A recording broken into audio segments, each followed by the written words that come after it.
बिस्मिल्लाहिर्रहमानिर्रहीम अस्सलामु अलैकुम वरहमतुल्लाहि वबरकातुहू जी। अज असी तुहाडे नाल सुल्तान राय साहब की जिंदगी का एक वाकया शेयर करांगे। उम्मीद है तुहानू पसंद आएगा। उहदे बारे तुहानू तफसीलन दसांगे। वो वाकया किस तरह पेश आया ते उस वाकये की की स्टोरी सी। ते सुल्तान राय साहब तुहानू पता पाकिस्तान फिल्म इंडस्ट्री के एक ऐसे सितारे सी, चमकते हुए सितारे सी कि जिन्होंने जिंदगी भर याद रखा जाएगा। फिर उन्होंने फिल्मों के विच ऐसे किरदार अदा किए ने जिन्होंने जिंदगी भर इंसान भुल नहीं सकता। जिहड़े लोग फिल्म इंडस्ट्री नूं जानते हैं, जिहड़े शौक रखते हैं, फिल्मां तो वेखते हैं, शौक आ जिन्होंने, उन्होंने वास्ते सुल्तान राय साहब एक बहुत बड़े सितारे ने जिन्होंने कभी भी भुल नहीं सकते है। उन्होंने जिंदगी दे विच एक वाकया पेश आया, वो तुहाडे नाल असीं शेयर करांगे। उम्मीद है तुहानू वो पसंद आएगा। वाकया इस तरह कि तुहानू पता फिल्म इंडस्ट्री दे विच जिन्नियां भी शूटिंगां हुंदियां ज़्यादातर फिल्म स्टूडियो के अंदर ही होंदियां। वो फिल्म स्टूडियो के अंदर ही उन्होंने सारा कुछ बनाया हुंदा, किचन वगैरह बनाए हुंदे ने, जो भी जिस तरह का भी माहौल होवे फिल्म स्टूडियो के अंदर ही उन्होंने गरासी प्लाट बनाए हुंदे ने, दरख्त लाए हुंदे ने, ते उहदे विच ही ज़्यादातर शूटिंगां हुंदियां। ते लेकिन एक ऐसी फिल्म जिहड़ी लाहौर दरिया रावी के किनारे ते उहदी शूटिंग करनी सी ते विच दरिया नूं भी लैना सी, दिखाना सी। ते वो फिल्म की शूटिंग करने वास्ते सैट पूरा बमाए अमला लाहौर रावी किनारे ते पहुंच जाता। जिस वेले उत्थे फिल्म की शूटिंग शुरू करते हैं, लोगों को उत्थे पता लगता कि इत्थे फिल्म की शूटिंग हो रही है। ते नाल फिर उन्हों दा प्यारा हीरो सुल्तान राय साहब जदों पता लगता इत्थे वो भी आए ने, ते फिर लोग फटाफट कोशिश करते हैं नसन की, अगे अगे ला के वेखण की, भी फिल्म की शूटिंग वेखिए किस तरह हुंदी आ। क्योंकि फिल्म की शूटिंग वेखना हर बंदे की ख्वाहिश आ।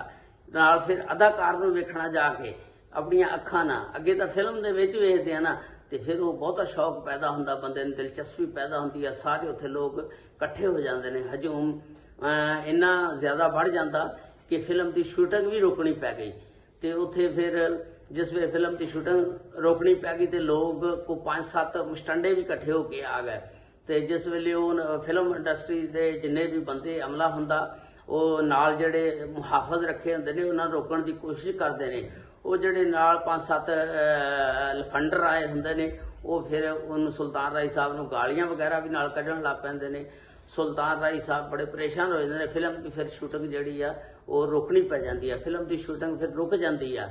तो फिर जिस वेले सुल्तान राय साहब नूं पता लगता भी ये मामला जिहड़ा हल नहीं हुंदा, माहौल जिहड़ा बड़ा गर्म आ, मामला ठंडा नहीं हुंदा, सुल्तान राय साहब अपनी गड्डी च बहिंदे ने, बैठ के अपने घर चले जाते हैं। जिस वेले घर जाते हैं तो नमाज का भी टाइम होया हुंदा, फिर वो नमाज पढ़न लग पैंदे ने। उधरों पिछों जिस वेले वो फिल्म के डायरैक्टर ने जिहड़ी फिल्म बनाते हैं यूनुस मलिक साहब, तुहानूं पता यूनुस मलिक साहब भी अपने दौर के बहुत बड़े डायरैक्टर गुजरे ने, हदायतकार गुजरे ने। उन्होंने पता लगता फिल्म की शूटिंग दे रुक गई आ। तो उन्होंने वेख्या कित्थे गए ने सुल्तान राय साहब। उन्होंने दस्सिया जी वो तो चले गए ने घर, अमले ने दस्सिया। तो वो यूनुस मलिक साहब ही गड्डी खिंचते हैं तो मगर उन्होंने चले जाते हैं।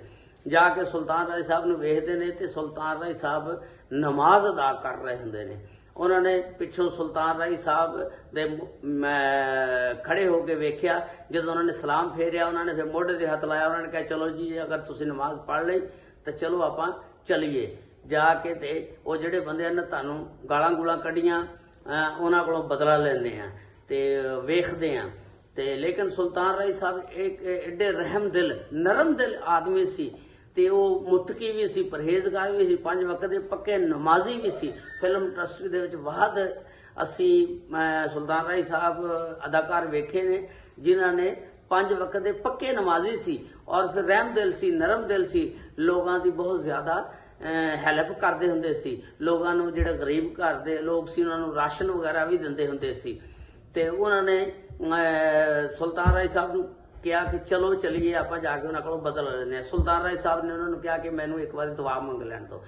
जिस वेले सुल्तान राय साहब दुआ मंगते हैं और दुआ दे विच कहंदे ने या अल्लाह ताला, अल्लाह ताला जिहड़े लोगों ने मेरे नाल ज़्यादती कीती आ उन्हां नूं हदायत अता फरमा और मैं उन्हां नूं तेरी रजा की खातर अल्लाह ताला उन्होंने माफ़ किया। इस तरह की जो दुआ मंगते ने, पिछे यूनुस मलिक साहब खड़े होंगे ने, वो बहुत यानी दिल दे विच खुश होंगे ने भी यार एडा नेक दिल बंदा जिन्हें अल्लाह की रजा की खातिर इन्होंने माफ़ करता। जिस वे दुआ खत्म होंगी आ तो यूनुस मलिक साहब नूं सुल्तान राय साहब कहते हैं चलिए जी जाके उन्होंने देखिए। यूनुस मलिक साहब कहते नहीं हुण असीं की जाना, तुसीं उन्हां नूं अल्लाह की रजा की खातर माफ़ करता, असीं उन्हां कोलों की बदला लेना। यानी एडे नरम दिल। ओए तू बहादुर जरूर है पर भोला भी बड़ा है। एक बारी तू मेरे ते यकीन करके चोर बन गया से ते दूजी बारी मेरे ते यकीन करके मौत दे मुंह विच आ डिग गया। चक्कर बंदा एको बारी खांदा है बाऊ, दूजी बारी अपने चक्कर ही फसा लैंदा। ते शफीक ते मैं कहना फिल्म इंडस्ट्री दे विच ऐसा अदाकार कोई नहीं वेख्या जिन्हां दे विच कुवत बर्दाश्त बहुत ज्यादा सी। हर बंदे नूं कुवत बर्दाश्त अपने विच पैदा करनी चाहिए है। देखो नबी करीम सल्लल्लाहु अलैहि वसल्लम ने अपने चचा का कतल माफ़ करता, उन्होंने अपने चचा के कातल नूं माफ़ करता, ते लिहाजा माफ़ करने का जिहड़ा अमल आ अल्लाह ताला दे सामने बहुत बड़ा अमल आ। इस तरह नहीं कि एक बंदा ताकत रखदा बदला लैण दी, वो माफ़ कर दे बहुत बड़ा अमल आ। लेकिन एक बंदा बदला लैण दी ताकत नहीं रखदा, वो माफ़ कर दे तो वह भी बहुत अच्छा अमल आ। लेकिन सब तो बड़ा अच्छा अमल वो आ जिहड़ा बंदा बदला लैण दी ताकत रखदा और फिर वो अल्लाह की रजा की खातर, अल्लाह नूं राजी करने की खातर उन्होंने माफ़ कर दे, ये बहुत बड़ा अमल आ। ते अल्लाह ताला साडे अंदर कुवत बर्दाश्त पैदा करे, ते कुवत बर्दाश्त जिहड़े बंदे दे अंदर आ ते जिंदगी दे विच ओही बंदा कामयाब आ, ते जिहड़ा बंदा कुवत बर्दाश्त नहीं हैगी ते वो बंदा जिंदगी दे विच भी फेल आ।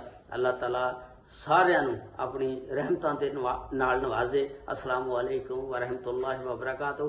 अगर चैनल ते नवे हो तो चैनल ਨੂੰ सब्सक्राइब लाजमी कर देना ताकि अच्छी अच्छी वीडियो असीं तुहाडे लई लिया सके।